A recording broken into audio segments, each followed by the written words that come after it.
Hi guys, welcome to my channel. My name's Arnaldo and this is Articulture. Today I have for you my concrete garden sculpture tutorial, and all of the sculptures are actually made from Dollar Tree molds. These are from the dollar store, and you can make these amazing sculptures for your garden as well, and I will show you all the steps to creating them. First of all, I want to show you these cone sculptures. So these cone sculptures, actually the cones are from the toy department in the dollar store. So they're for the kids to like ride their bikes around, their skateboards and that kind of stuff. So yeah, you can get these in the toy department. So let me show you the way you need to set them up in order for you to pour the concrete. So because they're cones and they go to a point, obviously they won't stand on their own. You need something to support them, to support the mold for you to pour the layers and create the sculptures. So in this case, for the small one, what I used is a large plastic cup, and then just taped it and it holds it secure in place, and then it works perfect for you to use it as a mold. And so for the large one, I went ahead and used this right here. I just happened to have it in my art studio. It was perfect. It just slid right in and it held it in place. So look how perfect is that. So that way it supports it, it's secure, and then you can just go ahead and you don't have to worry about it tipping over and ruining the sculpture in the process. So yeah, I just wanted to show you those first little steps to creating it. So then once you have them secure in the holders, what you have to do, and first of all, I want to just say that remember all your molds should be plastic because it'll be really easy for you to get the concrete out. The concrete sculpture will just pop right out of the plastic mold. It wouldn't work so well if it was metal or glass, because then you won't be able to get it out and you'll have to break it. So the first step you're going to have to do is you're going to have to do a light coating of oil in the inside of your molds. And I'll show you what I like to use. I like to use coconut oil. You could use any oil, and vegetable oil, any kind of oil. The oil will facilitate for the concrete to pop out way easier. Trust me, I've done them without the oil and they tend to get a little stuck and then it's a little frustrating. So definitely use the coconut oil because it makes it so much easier. It makes the process so much easier. So in these, again, this is where you guys get creative and you do the layering however you like. You're going to mix your concrete with the pigments in order to create the tones that you like, whatever colors that you want to use. So I have a couple of the pigments here. They're available on Amazon and there are such a huge variety of colors. Any color that you like, they have it available. The black would be the iron oxide, and the white is the titanium oxide, and these are natural mineral pigments, which I like to use because the saturation of color really turns out beautiful, and they work really, really well. You only need a little bit and you'll create like a lighter tone, and then you put a little bit more to create the darker tones. And what's great is that you can mix your minerals, you can mix your pigments, you can mix any color combination to create another shade. So like the blue and the white to create like a light blue, the black and the white to create grays, and anywhere from there in the spectrum. So also Home Depot has these. They're by Quikrete, and these are these liquid cement colors. And these work well also. They have maybe 4 or 5 colors, not too many colors to choose from, but they work really well too. So that's the pigments. And again, you guys go ahead and mix them up and get creative and do your layering. So what you do is you pour your first layer. In this case was this whole top part here. And what you have to do is you have to let it dry. Now, I'm gonna tell you the cement that I use. The concrete that I use is a self-leveling underlayment cement. And the reason that I use that is because it's super smooth It has a polymer in it, which makes it a lot stronger, which is great for your planters and great for your sculptures because that makes them really, really sturdy, really, really strong. And also, it's fast drying, so that's the best part. The fact that it dries really fast, sometimes in like 20 minutes, even as fast as 20 minutes, I can let a layer dry. It dries hard enough. You don't have to let it completely set because that'll probably be like 24 hours. But what you do is you do your first color and just let it dry for like 20 minutes, a half an hour. It depends on where you're working. In my case, I'm in Florida. It's super hot, super sunny, so it dries maybe faster depending where you live, depending on the humidity and how cold it is. But yeah, in like a half an hour, you can probably get the first layer dry enough so that you could pour the next layer. And then you just keep going from there, and then every one. So I got really creative and I did a lot of layering. I did a lot of stripes. I did a lot of colors. But you guys do as many as you want. Sometimes less is more. Like in this case, it was only maybe 3 or 4, and it looks really, really beautiful. So yeah, so that's the process. You pour your first layer, let it dry, do your next, the same, and you keep going and you continue. And then you let it dry till the next day, and then you pop it out of the mold. Really fun, really exciting to pop them out of the mold and see. So that's going to be your cone sculptures. You know, adding sculptures to your garden is just a really beautiful element. It adds a lot of interest, and it's much more interesting than just having planters. It just gives a real unique sculptural detail. So I'm going to go over here and show you guys. This one is just this little buckets. So these little buckets that they have in the plastic section, which again, go to the dollar store. Take a look. They have a whole huge section of just the plastics, and look at them. Look at them. Everything can possibly be a mold. In this case, I chose these little guys because they work perfectly if you just put them and you continue to put them one on top of the other, and you're able to create a tall sculptural piece. So one other suggestion is buy multiples.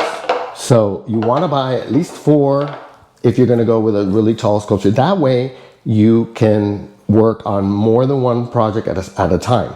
So when you mix your concrete, you pour, and actually I like to work on multiple projects at the same time. So let's say you were making these and this one. That way you can pour one time, do 4 or 5, 6, however many you're doing at the same time.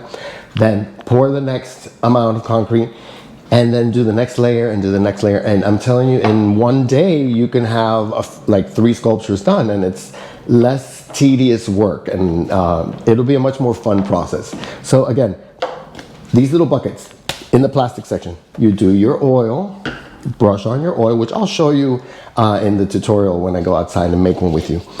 So let me show you first. This is also in the plastic section, also from the dollar store.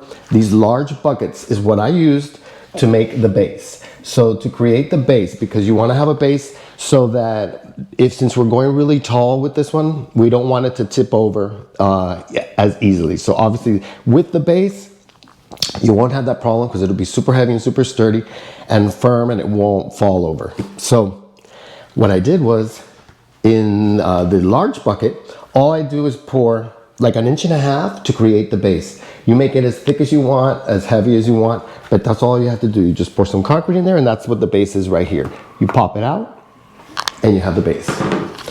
So once you've made them, this is going to be the first layer. So you put your first layer on. Now, with this, since we're going to be doing multiple layers, you have to glue them. So I'm going to show you what I've used. So you want to use construction adhesive. This is by Liquid Nails. It's called Fuse It Max, and it's like a 5 times strength. Super, super, super strong. I've used it for many different outside concrete elements. I used them when I did the geometric desertscape, and I put the concrete tiles on the wall, and like immediately you put them on the wall and they're already stuck. So it glues super fast and super firm. So what you'll have to do is you'll have to apply the glue on the bottom of each piece, and then place it. If you're working on a small project and you don't want to buy the large one, they also have, like Gorilla Glue has construction adhesive as well, and they have these little small ones. So, but these are great, and obviously you need to have something that's going to be really, really strong. So yeah, so then now you've got your first layer on, it's glued. You do the same process. You put your glue, you put your next one on, and what you do is you reverse them. Then you do more glue, and then you put your next one on. Find like the best placement for them. Yeah, like that. Put them in place. And obviously I only have for you 3 here. This one that I'm gonna be doing, I think I'm gonna do like maybe 2 more and do like 5 high. It's because of where I wanna place it. But the one I have outside, I think has like 9. So I made it like super tall. So that's where you guys can have fun, making it whatever size you want. I wouldn't go too much higher than that because then you probably do run the risk of it tipping over. But yeah, so have fun with the designs, and let's go outside and I'll show you all the steps in creating your concrete sculpture.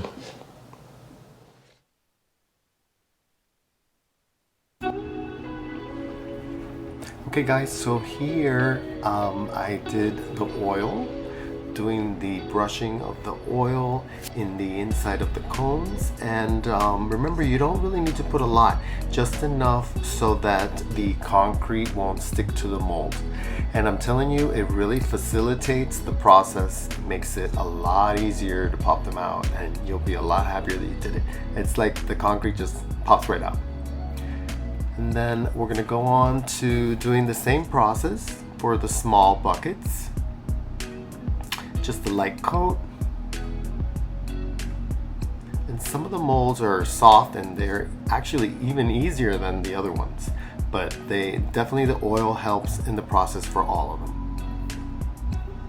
And then now just gonna go ahead and mix the concrete. You want to mix it to a consistency where you're able to pour it. You don't want it to be too thick, but you don't want it to be too watery either, because then it's going to take too long to dry. So I didn't want to make the video too long, so I'm only going to show you guys the mixing of the concrete once, because I know you guys get it, you understand. We don't have to do it that many times for you to get the process. So yeah, mixing up the concrete, and then we're gonna go ahead and pour.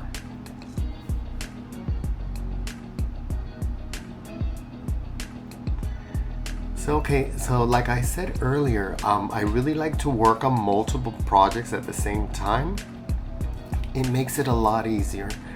You just put whatever amount you want in each one of the molds. So obviously some of the molds I put a small amount for like a thin layer, and then I'll put more for when I want to have a thicker layer. But again, it's really smart, it's really great to go ahead and do multiple projects at the same time, and in one day you'll have a few sculptures made. It's definitely a much easier process this way. So as you can see, there are different colors, different pigments that I've mixed into the concrete. And again, I'm only going to be showing you a couple of colors, a couple of layers. I didn't want to make the video so long and bore you guys, but you guys get it, you understand. And see, I even had poured the base in the large bucket.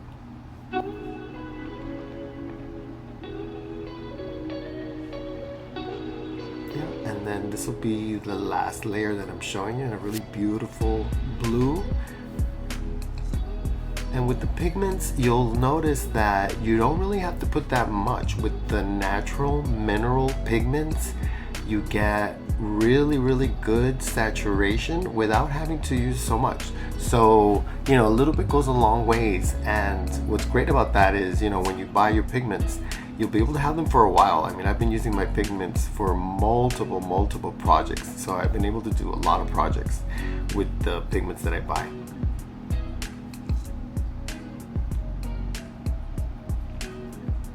And there you go. There you have it.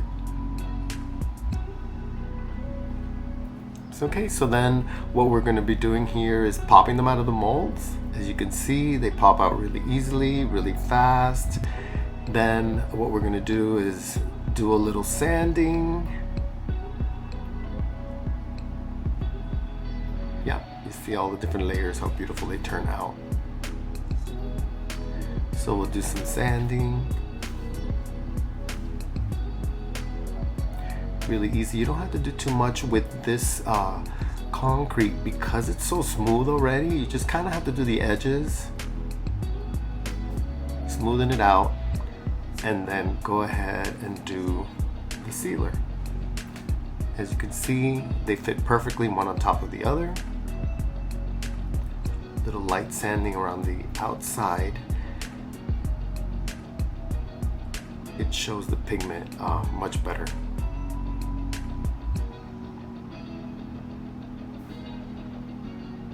There you go.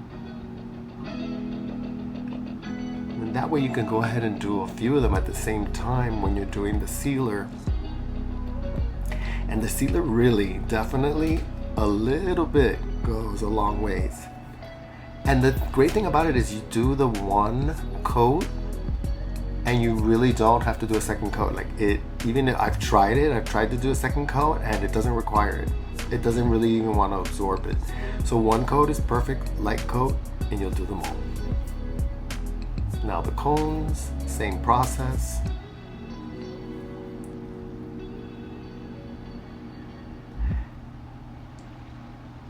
And with the sealer, there are different brands, but like I said, Behr has a really good one, but there are many different brands depending what's available in your area. But you definitely have to do the sealer. Sealer really protects it from the elements, from the weather, when it rains. Otherwise, the concrete will absorb the water and then it won't look as nice. They definitely won't look as nice. So you definitely have to do the sealer.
Okay guys, so now that you understand the process and you've made your sculpture and you know how to make your sculptures, the last thing which you need to do is you need to do a concrete sealer. Behr has a really great concrete sealer and you only need a little bit. A little bit goes a long way. You just need to brush on your sealer because your sealer is going to protect it from all the weather, rain and whatever, depending on where you live. So yeah, it seals it. It also gives it like a nice finish. It actually, when you brush it on, it creates a much more beautiful saturation of color because when you seal it, the color just shows through so much better. And it also gives it like a little bit of a shiny sheen to it. And the sculptures look much nicer. Much more finished and really beautiful. So I hope that you enjoyed the process and I hope that you feel motivated to create sculptures for your garden. I hope that you join me on my next episodes. I have much more tutorials coming of more unique planters and also whimsical concrete garden sculptures. So like, comment, and subscribe, and I'll see you in my next episode. Thanks for watching.